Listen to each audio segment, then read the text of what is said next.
Hello and welcome to Creating Space Podcast. I am your host and your homegirl, Rosalyn Davis. Y'all, this is our first episode ever. I am so excited. It has taken almost 3 years to get to this moment, but we made it, okay? We are here. I am joined by my amazing producer, Solomon. Yeah, here I come. Here I come. Let me get Give a yourself a camera round on of me. There applause we there, go. too. All right. Oh, wait. You want me to give myself a round of Yes, applause? please. All right. There you go. Yay, welcome. Hey, hey, hey, hey. I have my mom in the studio with us for some moral support for this first episode. So, today I wanted to do something a little fun, a little get to know me situation, if you will. We're going to spend a lot of time together over the series of this show. So, we should know each other, right? Right. So Solomon and I are going to have a conversation where you get to know me.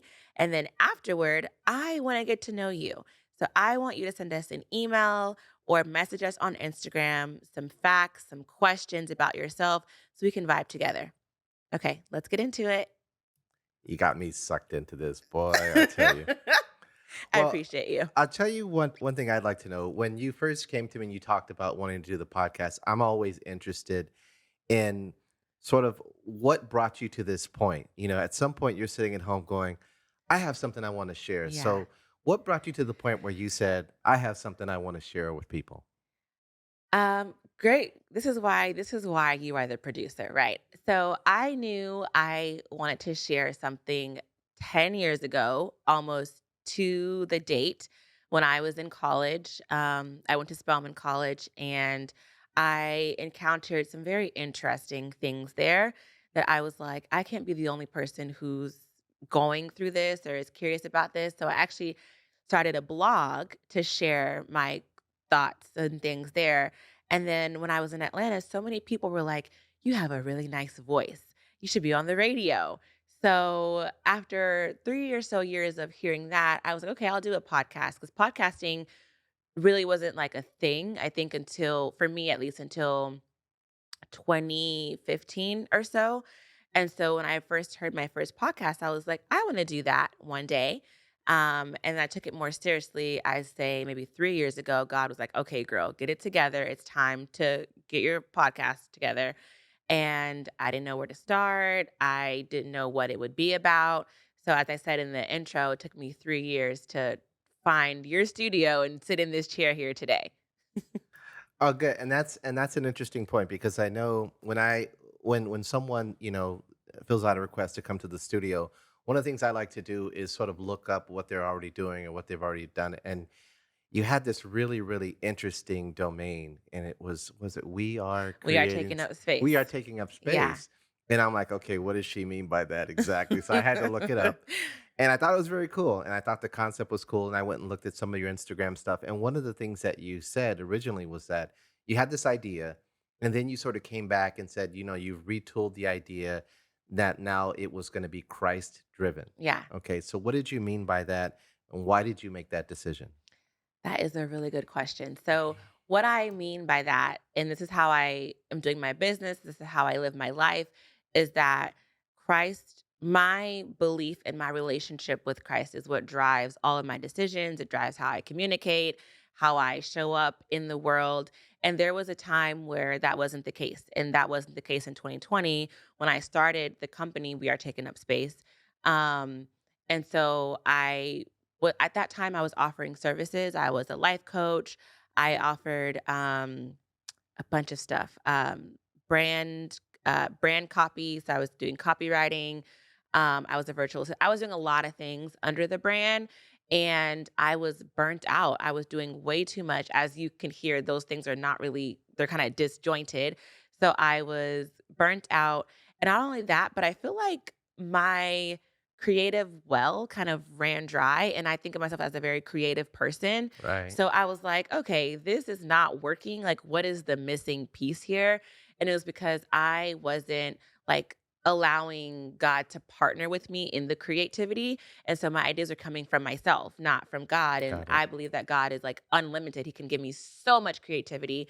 So I was like, let me make this thing about him. And now the ideas have just like been pouring in.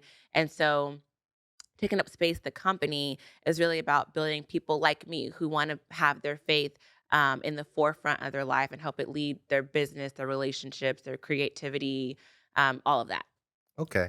Now, you mentioned COVID or 2020, Yeah, and yeah, obviously that's yes, the yeah. height of COVID. Now, for a lot of people, including myself, that was a very transformational period. And I feel like it was the one time where the whole world got to pause and reevaluate where they are in their lives, reevaluate what they want to do.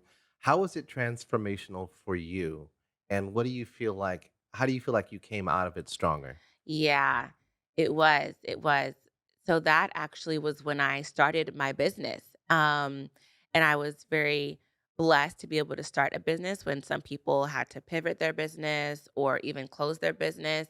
And that was because a lot of businesses were now going online and doing virtual services and virtual meetings. And I had started a virtual assistant business in the summer of 2019.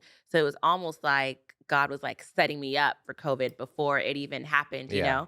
know? Oh, Siri, not you, girl. And so, I and have the so, same problem with Alexa in this oh, you can't even say her name because they No, just you hear it all. cannot. Yeah. You cannot. I was like, what is that noise?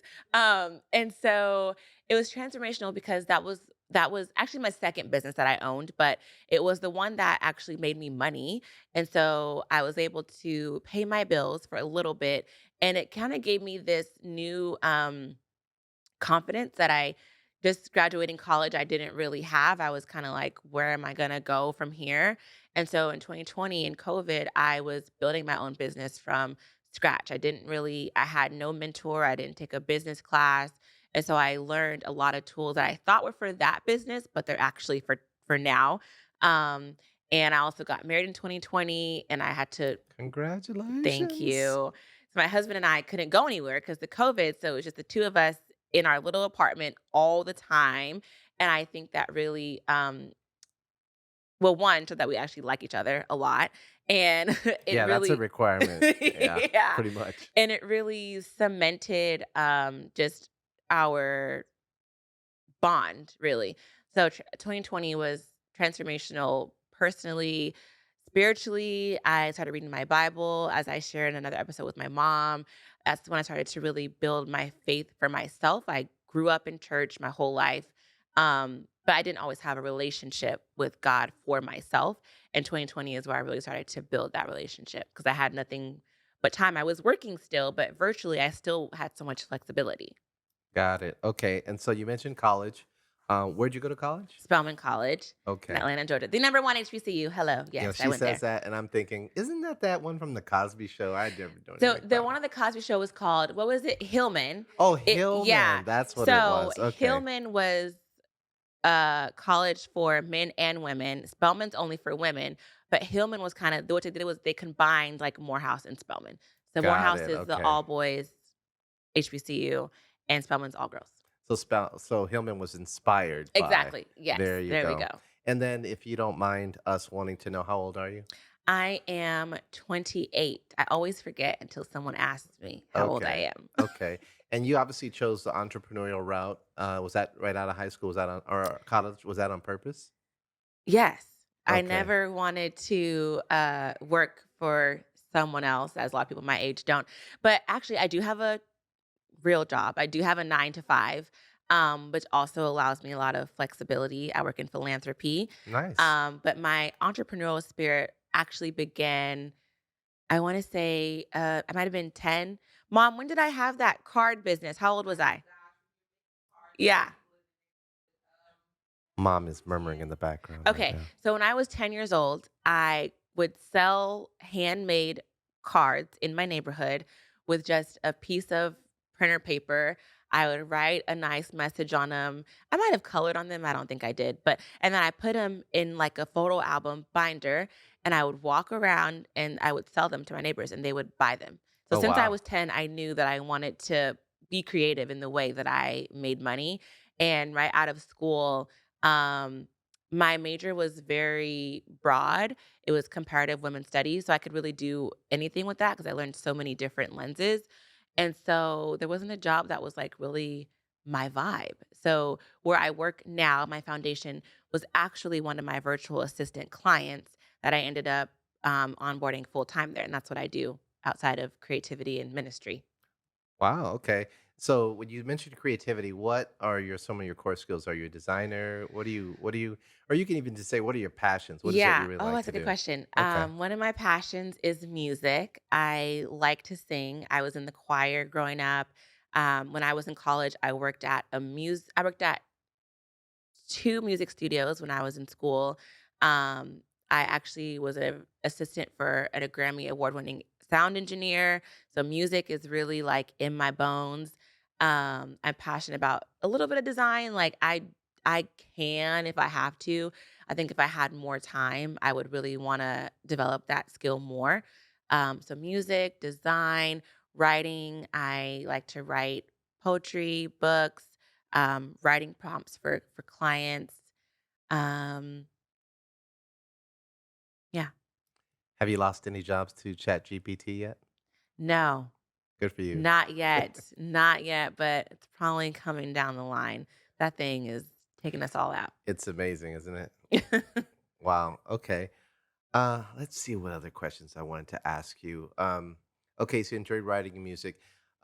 So usually when people create something, they're typically solving a problem. So what kind of problem do you think this podcast will solve for people? Yes, great question, Solomon. This podcast is going to solve the problem of boring, judgmental, dry Christianity. And it's gonna solve the problem of people feeling like they're the only person that is going through this thing. I There's a saying that says, like, "I don't look like what I've been through," something like that. That's me. That's me for real. I have been through, um, so many things, a lot of grief, at what I think is a very young age, um, a lot of questions about, like, my worth and my purpose and why do I exist and what am I supposed to do in this existence, and the stories that I'm gonna share, the guests that I'm gonna have on here, I think are really gonna speak to the fact that none of us are alone in our experiences, and nothing that we experience is happening for the first time, except possibly COVID. And so I think this problem that's being solved is the need of community, and the re-presenting and the candid conversation about um, not even Christianity, but knowing God and building a relationship with God. All right. I like the approach because I think that so many people especially when they start to incorporate God into anything that they're doing, they do it from such a I don't know, just a cut and dry approach. Like you either have to be totally on board with this or not. Yeah, But now you have this approach where you can integrate God and you can talk about God into everyday things, and you every don't day. come Yeah. off as overly religious. Yeah. You're not throwing it in people's faces. Yeah. It becomes more of a normal part of things, and so I do like that approach with you. Thanks, Solomon. Yeah, that'll be One thing cool. I like to say is relationship over religion. I'm not a very like religious person. When I think of religion, I think of like structured practices and kind of more like rules. And I don't live my life that way. I do go to church, but I would say we're not even really religious there. It's more about the relationship, like having a relationship with God for yourself and letting that influence how you live more than it is about following these rules and trying to be like this perfect buttoned up Christian. Right, right. Yeah, or a lot of the rituals that go Yeah. into it. Yeah. I get that. Okay. Let's see. Name 3 things you'd want people to know about you. Okay. 3 things I want people to know about me. I wrote this question and now I don't know an answer. You did? You um, wrote it? I did. Oh. Somewhere in my notes. Okay, one thing I think is interesting about me that people probably don't know from first glance is that I have 12 tattoos, and my mom's laughing. Wow. I thought you said you had 11 Oh, tattoos. okay, something like that, 11 or 12. Okay. Sometimes I forget that I have them, like, I have one on my ankle that I never see, and I'm like, "Oh, yeah, that's there." Um, I love to express myself in different ways, and my tattoos are all from different, like, parts of my life. I think I got my first one, like my first one I got in college, my 2nd semester of school because I barely survived the 1st semester, and so that one says fearless because 'cause I'm, like, not afraid of what's trying to take me down. Wow. And then I and then I got this one when I was visiting my brother in China. Hold Okay. it up. Let me see. There it is. Okay. It says family in Mandarin, so my mom, my brother, and I all have this matching tattoo. So all of my tattoos are from, like, a very important moment in my life. Um, so yeah, that's a cool fact, I Okay, think. good. So no tribal armbands or anything that'll be like, No. 10 years from now, you're going, why did I ever do that? Yeah, Nothing like no. that. I do have this queen here, and my daughter, who's 1.5, sometimes I don't know if you can see it, she points at it sometimes, and I'm like, one day Imma tell her not to get tattoos, but she's gonna be like, "Mom, you had this big old queen on your arm." So, Yep. that one's gonna be a sticky situation, but no, nothing that I look back and I'm like, "Why did I do that?" Yeah, parenting 101. You Right? got you got to put an age limit on it. And Yeah. you got to say, well, you can't do it until Yeah, because this. I didn't There have it mine till is. I was 19, actually, so that's a good piece of advice. We'll go with that. Okay, two more. Okay, 2 more. Um, 2 more. I and everyone may not agree, but I personally believe that I don't know how to dress. I feel like I'm learning how to dress, and it is because of TikTok. I So think we need the wide shot for that. oh, Okay. no. She's got the cargo pants. Let's see if we can do this. Stick his shoes out there. Look at that. All My right. husband bought me Now, these. those are Thanks, called babe. pandas, right? Or something like Yeah, that. that's, like, the street name for him. I think the real name is, like, Low Dunk Dunks. something That's what I've Dunks, heard yeah, too. Yeah. yeah. So, I had this friend in college who was actually, a lot of my friends are very stylish. She actually works in the fashion industry now, but, um, I always felt like I didn't know how to dress. I just wanted to be comfortable enough to dance and move around how I was moving, and all the other girls were, like, super cute with their makeup and their heels, and I had a closet full of heels that I never wore, and so I honestly feel like I didn't know how to dress until how old is my son? Until 3 months ago, Oh, because okay. I started watching all these videos about outfit formulas, and so now I use them, and so I'm learning how to dress at 28. Well, the funny thing is now I think most people in that age group have forgotten how to dress, and they Yeah. dress just like you're dressed now. Yeah, So there it's like you did all that work for nothing. there's a girl I found on TikTok, and her whole page is about helping millennials catch up with the times and how to dress, and I'm like, "Wow, have I really gotten to the age where, like, I don't know what's hip and what's trending anymore?" I think I have. One more. Okay, one more. One more. I like to sing. Some people say that I can sing. I'm one of those people, and some will say that I cannot.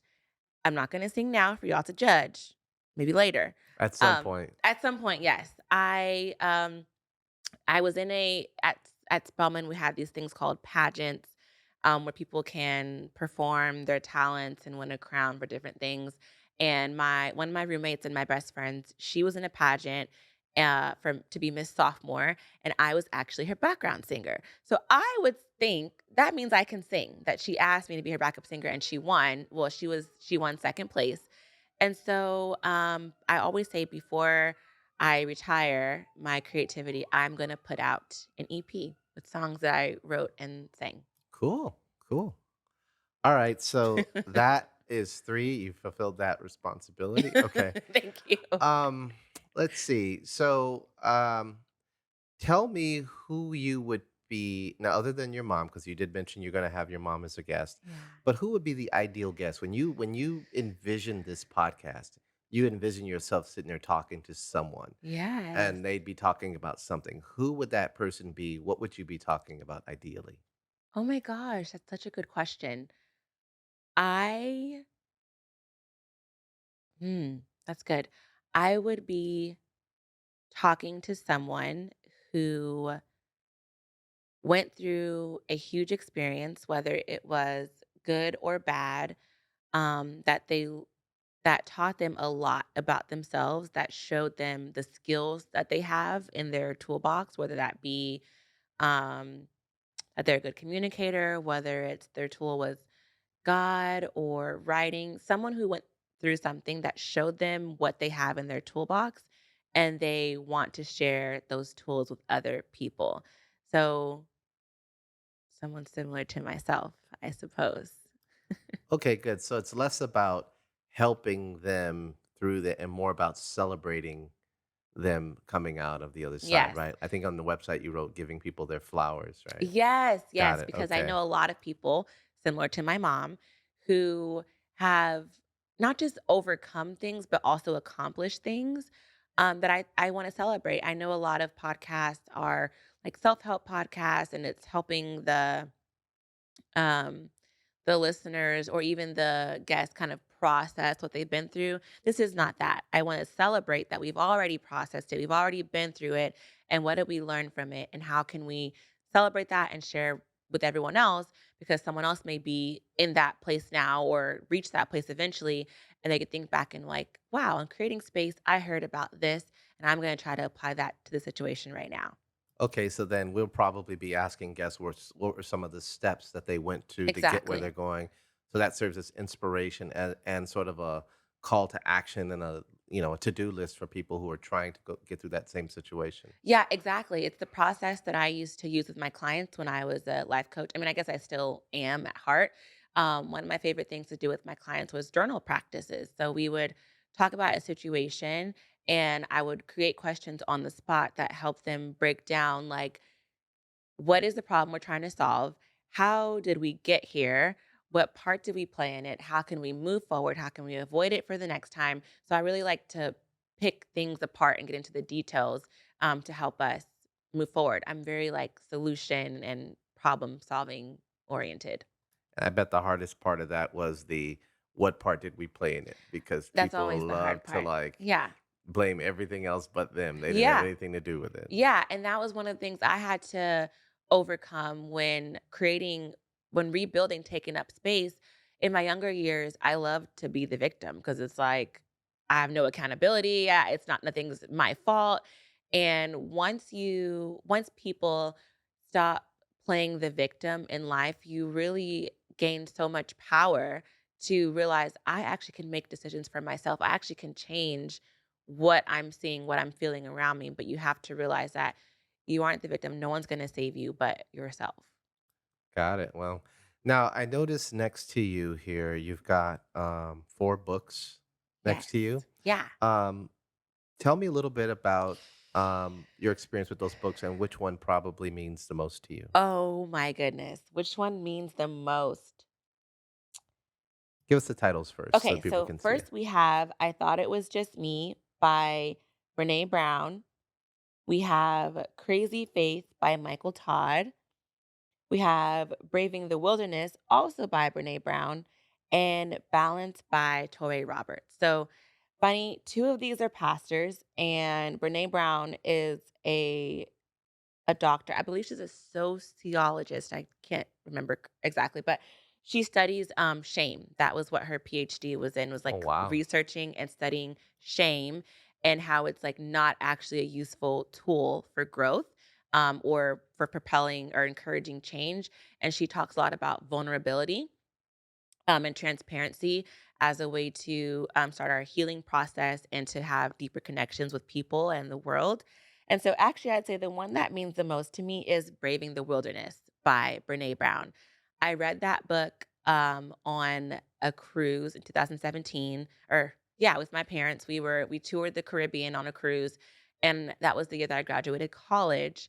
And I actually had one more semester left.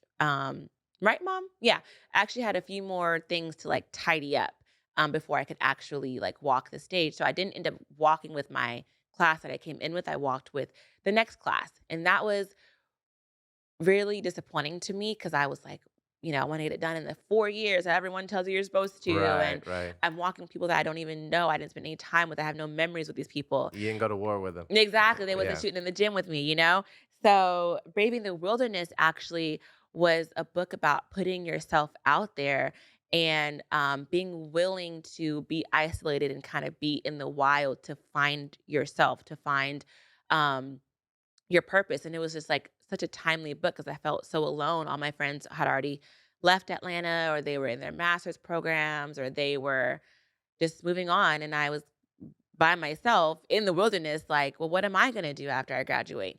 And it was scary, but that book showed me that it's actually a beautiful time to not be so influenced by, all my friends, to really get quiet with myself and with God and be like, all right, I'm out here. So what's next? So I think that book means the most to me, and it really kind of catapulted me forward into my life postgraduate Nice. graduation. And we can probably find that on Amazon. Not that this is a, pitch or anything, but But I mean, but it's life changing. If you want to get it, highly recommend. Yeah. okay. Well, I tell you, that's all the questions that I have for you. Okay. I'd love you just to sort of tell everyone what they can expect, and give your pitch for them to give you their time. Okay. Thank you so much for joining me, Solomon. That was a lot of fun. So, folks, what you can expect from Creating Space podcast is similar to what you saw today. A lot of laughs, a lot of life lessons, a lot of talking about faith, and most of all, love. My number one goal here is to help everyone feel like they're not alone in their daily walk through life, through relationships, through career, through parenthood, whatever it is that you are doing. There's going to be someone on this podcast who can relate to you, who has a word of encouragement for you. So, we're going to be doing some live journaling sessions. We're going to be taking listener questions, and we have a lot in store. So, be sure to come back and visit us.